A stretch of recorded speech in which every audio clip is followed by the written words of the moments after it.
今日同大家煮一個家常菜，就係南瓜炆排骨。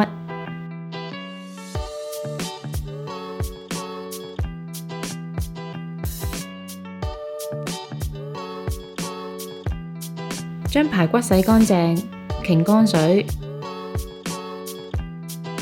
用醃料醃佢30分鐘。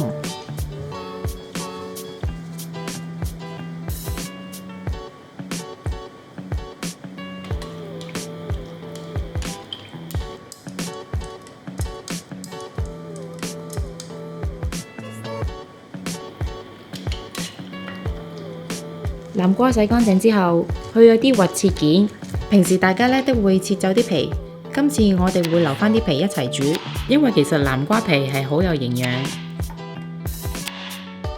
凍鑊落油，開中火先燒熱鑊，將之前醃好嘅排骨煎炒至個表面有少少金黃色。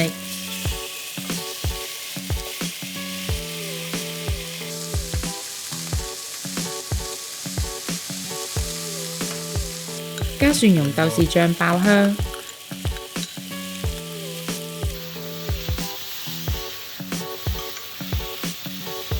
再落南瓜兜炒一下，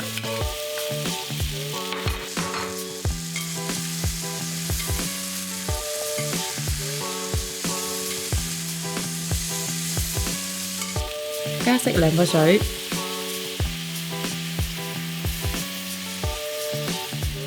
之後冚埋個鑊蓋，用中大火煮到個氣門跳動。之後轉細火，前後共煮佢25分鐘。記得炆煮緊嘅時候都要保持個氣門跳動啊！最後加埋個芡汁，煮到個汁有少少結身就可以啦。